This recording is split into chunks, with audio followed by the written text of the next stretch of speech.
Hello and welcome दोस्तों, आप सभी का स्वागत है हमारे यूट्यूब चैनल सुफियान ऑनलाइन में। तो मैं आशा करता हूं कि आप लोग स्वस्थ होंगे और अच्छे होंगे। आज का जो वीडियो है वो ज़मीन रजिस्ट्री के संबंध में, यानी आज की इस वीडियो में हम जानेंगे कि जब भी कोई ज़मीन ऐसा होता है जिस ज़मीन को हम खरीदते हैं उसका नंबर तो एक होता है, मतलब नंबर एक ही नंबर होता है, लेकिन उसका जो दस्तावेज होते हैं यानी दो होते हैं। प्लॉट एक ही होता है, उसका दस्तावेज जो है दो बार में रजिस्ट्री किया गया रहता है।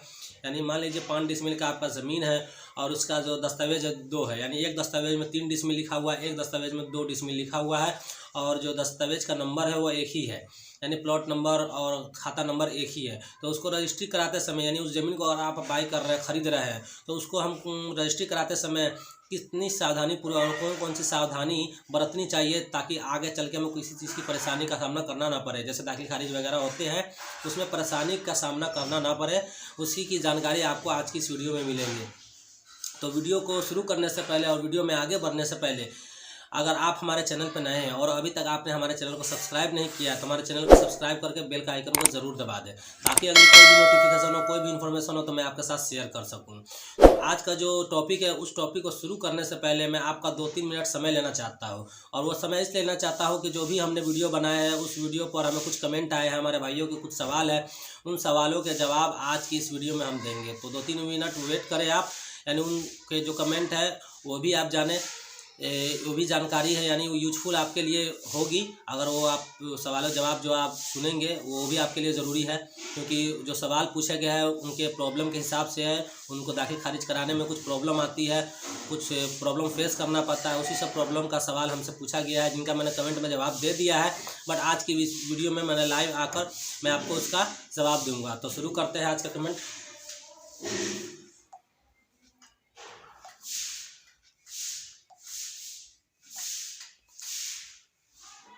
तो कमेंट कुछ है कि मैं आपको बता देता हूँ। आज के जो कमेंट में कमेंट किए हमारे भाई लोग सब दाखिल खारिज में बहुत सारे कमेंट आते हैं और हम सभी का जवाब देते हैं। आपके इस जितने भी वीडियो मैंने बनाए और जितने भी कमेंट आए मैंने सबके जवाब दिए हैं। अगर कोई भूल चूक से कोई कमेंट का जवाब यानी कोई सवाल का जवाब रह गया हो आप मेरी तरफ से तो मुझे माफ़ कीजिएगा, और मैं पूरी तरीके से कोशिश करूँगा आपके सारे कमेंट यानी सभी सवालों के जवाब देने के लिए।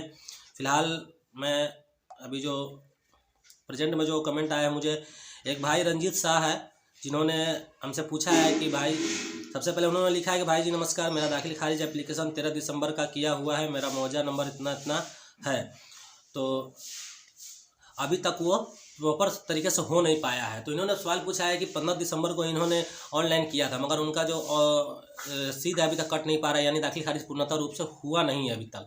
तो मैं उन भाई को ये बताना चाहता हूँ कि आपका जो दाखिल खारिज हुआ नहीं है वो उसमें प्रोसेस से लगता है कुछ समय का, यानी जब भी आप दाखिल खारिज कराते हैं उसमें 45 से 2 महीने का प्रोसेस लगता है। अगर आपने जो ऑनलाइन किया है और आपका दस्तावेज सही है, यानी जो PDF आपने बनाया था ऑनलाइन करवाते समय वो अगर सही है और ऑनलाइन आपने सही किया है तो आपका जो है टाइम लिमिट के अंदर आपका ऑनलाइन दाखिल खारिज हो जाएगा, इसमें कोई परेशानी नहीं आएगी। फिलहाल अभी अगर आपने जो केस एप्लीकेशन डाला है और उसमें जो केस नंबर मिलता है, आप उस केस नंबर से स्टेटस चेक कीजिए कि आपका स्टेटस क्या शो कर रहा है। स्टेटस में शो करता है सबसे, जब भी पहले आप अप्लाई करेंगे तो सबसे पहला जो पेंडिंग शो होता है वो होता है ऑपरेटर पेंडिंग, यानी ऑपरेटर पेंडिंग शो होता है। उसके बाद कुछ दिनों के बाद आपको कर्मचारी पेंडिंग शो होने लगेगा। फिर जब कर्मचारी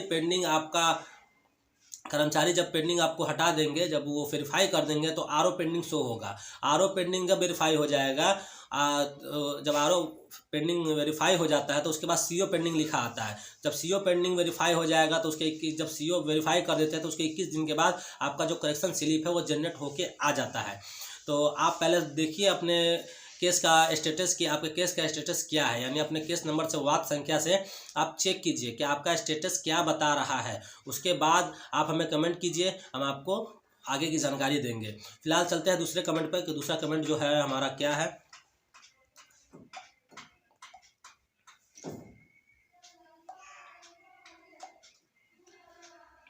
एक कमेंट आया है विकास कुमार की तरफ से।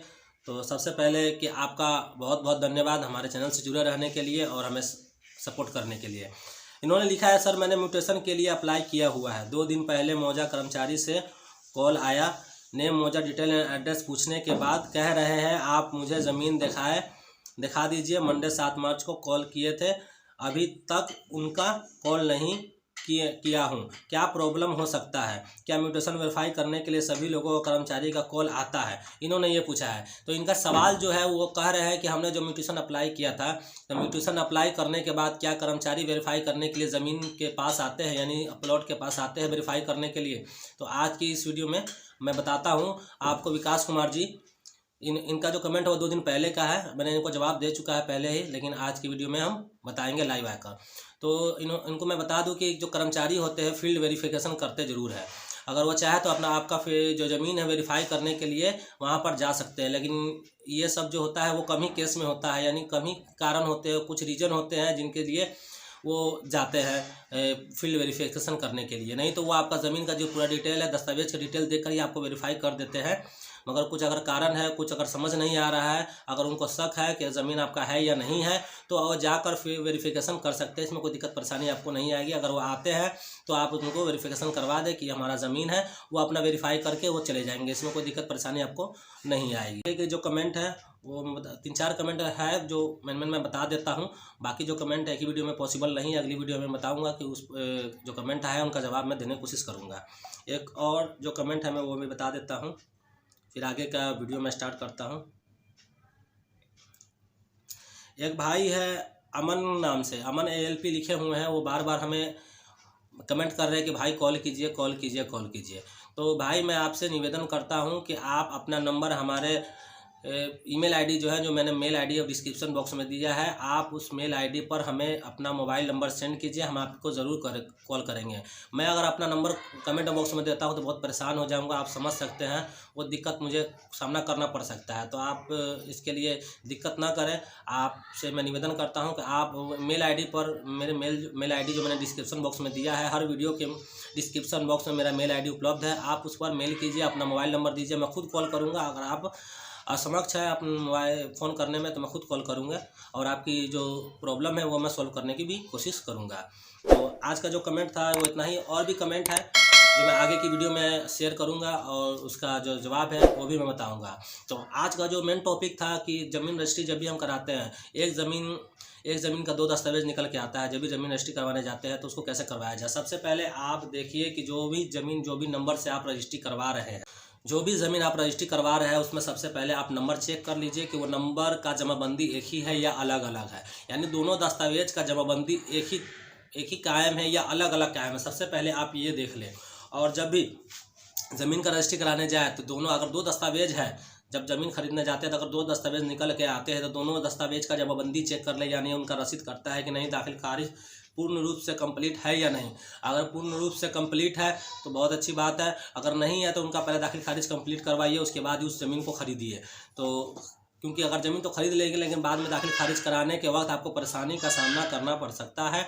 तो उसको कराने के लिए जब भी आप जिनके पास, जिन भी रजिस्ट्रार के पास आप ज़मीन रजिस्ट्री कराने जाइएगा, वहाँ पर आप सही से दोनों जमाबंदी, यानी दोनों दस्तावेज़ों का जमाबंदी नंबर ज़रूर से ज़रूर लिखवा लीजिएगा। जो दस्तावेज तैयार होते हैं, अगर कभी कभी होता है कि भूल चूक हो जाती है और रजिस्ट्रार जो लिखने वाले होते हैं, जो ज़मीन लिखने वाले, जो रजिस्ट्री पेपर बनाने वाले होते हैं, उनसे ही भूल हो जाती है कि एक ही नंबर चढ़ाते हैं और एक ही जमाबंदी नंबर चढ़ा पाते हैं और वो बाद में हमें दिक्कत का सामना करना पड़ता है। तो ये ध्यान रखें कि जब भी अगर 2 दस्तावेज हो एक ही ज़मीन का, तो आप दोनों दस्तावेज का डिटेल, यानी दोनों जमाबंदी का डिटेल अपने दस्तावेज पर फिल करवाएं, लिखवाएं सही तरीके से, तभी जाके आगे आपको परेशानी का सामना करना नहीं पड़ेगा और आपकी जो रजिस्ट्री है पूर्णतः अच्छी तरीके से हो जाएगी और दाखिल खारिज कराने में भी प्रॉब्लम नहीं आएगा। तो यही थी आज की जानकारी। इस जानकारी के विषय में और इस वीडियो के रिगार्डिंग कोई भी सवाल हो आपको तो आप हमें कमेंट करके बता सकते हैं। अगर मेरे लिए कोई सजेशन हो तो भी आप कमेंट कीजिए, हम उस पर ध्यान देंगे और आपके जितने भी सवाल, जितने भी कमेंट आएंगे उनको भी हम पूर्णतः रूप से उनका जवाब देने की पूरी से पूरी कोशिश करेंगे। अगर कोई भूल चूक रह जाएगी तो अपने इस भाई को माफ़ कर दीजिएगा और हमें दोबारा कमेंट कीजिएगा। अगर हमें वो कमेंट, अगर हम ध्यान देते हैं उस कमेंट पर तो उसका जवाब हम ज़रूर से ज़रूर देंगे। तो आज के लिए बस इतना ही। मिलते हैं अगले वीडियो में एक नई इन्फॉर्मेशन के साथ। तब तक के लिए आप सभी का वीडियो देखने के लिए बहुत बहुत धन्यवाद। जय हिंद।